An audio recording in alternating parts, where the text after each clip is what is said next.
Reciprocal action of the universal and individual minds. It must be admitted that the foregoing considerations bring us to the borders of theological speculation, but the student must bear in mind that as a mental scientist it is his business to regard even the most exalted spiritual phenomena from a purely scientific standpoint, which is that of the working of a universal natural law. If he thus simply deals with the facts as he finds them, there is little doubt that the true meaning of many theological statements will become clear to him. But he will do well to lay it down as a general rule that it is not necessary either to the use or understanding of any law, whether on the personal or the impersonal side of nature, that we should give a theological explanation of it. Although, therefore, the personal quality inherent in the universal underlying spirit, which is present in all things, cannot be too strongly insisted upon, we must remember that in dealing with it, we are still dealing with a purely natural power, which reappears at every point with protean variety of form, whether as person, animal, or thing. In each case, what it becomes to any individual is exactly measured by the individual's recognition of it. To each and all, it bears the relation of supporter of the race, and where the individual development is incapable of realizing anything more, this is the limit of the relation. But as the individual's power of recognition expands, he finds a reciprocal expansion on the part of this intelligent power, which gradually develops into the consciousness of intimate companionship between the individualized mind and the unindividualized source of it. Now, this is exactly the relation which, on ordinary scientific principles, we should expect to find between the individual and the cosmic mind, on the supposition that the cosmic mind is subjective mind, and for reasons already given, we can regard it in no other light.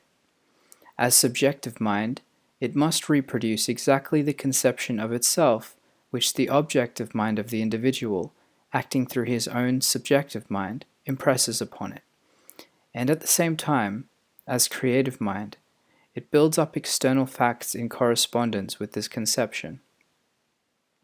Quote homines tot sententia. Each one externalizes in his outward circumstances precisely his idea of the universal mind.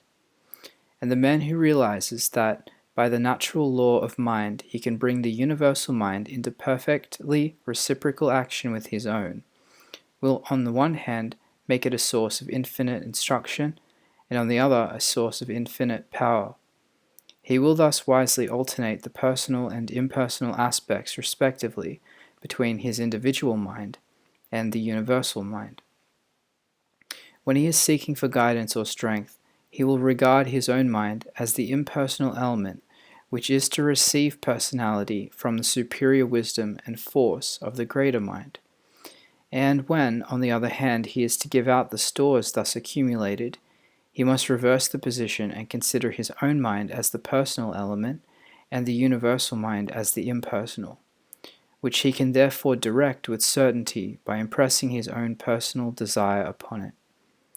We need not be staggered at the greatness of this conclusion, for it follows necessarily from the natural relation between the subjective and the objective minds, and the only question is whether we will limit our view to the lower level of the latter, or expand it so as to take in the limitless possibilities which the subjective mind presents to us. I have dealt with this question at some length because it affords the key to two very important subjects, the law of supply and the nature of intuition. Students often find it easier to understand how the mind can influence the body with which it is so intimately associated than how it can influence circumstances. If the operation of thought power were confined exclusively to the individual mind, this difficulty might arise. But if there is one lesson the student of mental science should take to heart more than another, it is that the action of thought power is not limited to a circumscribed individuality. What the individual does is to give direction to something which is unlimited, to call into action a force infinitely greater than his own. which, because it is in itself impersonal though intelligent, will receive the impress of his personality, and can therefore make its influence felt far beyond the limits which bound the individual's objective perception of the circumstances with which he has to deal. It is for this reason that I lay so much stress on the combination of two apparent opposites in the universal mind, the union of intelligence with impersonality. The intelligence not only enables it to receive the impress of our thought, but also causes it to devise exactly the right means for bringing it into accomplishment. This is only the logical result of the hypothesis that we are dealing with infinite intelligence, which is also infinite life. Life means power, and infinite life therefore means limitless power.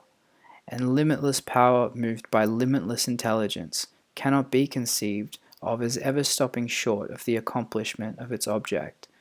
Therefore, given the intention on the part of the universal mind, there can be no doubt as to its ultimate accomplishment. Then comes the question of intention.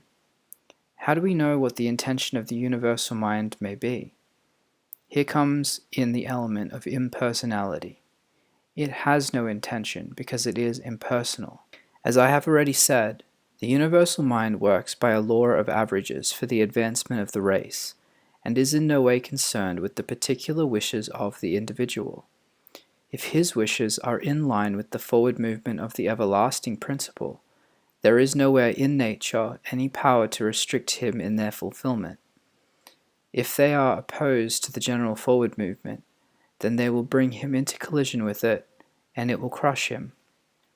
From the relation between them, it results that the same principle which shows itself in the individual mind as will becomes in the universal mind a law of tendency. And the direction of this tendency must always be to life-givingness, because the universal mind is the undifferentiated life spirit of the universe.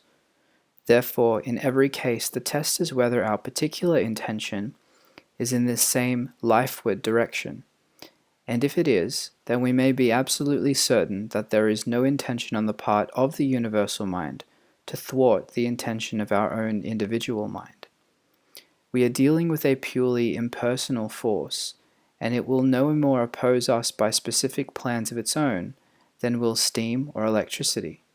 Combining then these two aspects of the universal mind, its utter impersonality and its perfect intelligence, we find precisely the sort of natural force we are in want of, something which will undertake whatever we put into its hands without asking questions or bargaining for terms, and which, having undertaken our business, will bring to bear on it an intelligence to which the united knowledge of the whole human race is as nothing, and a power equal to this intelligence. I may be using a rough and ready mode of expression, but my object is to bring home to the student the nature of the power he can employ and the method of employing it. And I may therefore state the whole position thus. Your object is not to run the whole cosmos, but to draw particular benefits, physical, mental, moral, or financial, into your own or someone else's life. From this individual point of view, the universal creative power has no mind of its own, and therefore you can make up its mind for it. When its mind is thus made up for it, it never abrogates its place as the creative power, but at once sets to work to carry out the purpose for which it has thus been concentrated, and unless this concentration is dissipated by the same agency, yourself, which first produced it, it will work on by the law of growth to complete manifestation on the outward plane. In dealing with this great impersonal intelligence, we are dealing with the infinite, and we must fully realize infinitude as that which touches all points, and if it does, there should be no difficulty in understanding that this intelligence can draw together the means requisite for its purpose even from the ends of the world, and therefore, realizing the law according to which the result can be produced, we must resolutely put aside all questioning as to the specific means which will be employed in any case. To question this is to sow that very seed of doubt which it is our first object to eradicate, and our intellectual endeavor should therefore be directed, not to attempt to foretell the various secondary causes which will eventually combine to produce the desired result, laying down beforehand what particular causes should be necessary, and from what quarters they should come, but we should direct our intellectual endeavor to seeing more clearly the rationale of the general law by which trains of secondary causes are set in motion. Employed in the former way, our intellect becomes the greatest hindrance to our success, for it only helps to increase our doubts, since it is trying to grasp particulars which at the time are entirely outside its circle of vision. But employed in the latter, it affords the most material aid in maintaining that nucleus, without which there is no center from which the principle of growth can assert itself. The intellect can only deduce consequences from facts which it is able to state, and consequently cannot deduce any assurance from facts of whose existence it cannot yet have any knowledge through the medium of the outward senses. But for the same reason it can realize the existence of a law by which the as yet unmanifested circumstances may be brought into manifestation. Thus used in its right order, the intellect becomes the handmaid of that more interior power within us, which manipulates the unseen substance of all things, and which we may call relative first cause.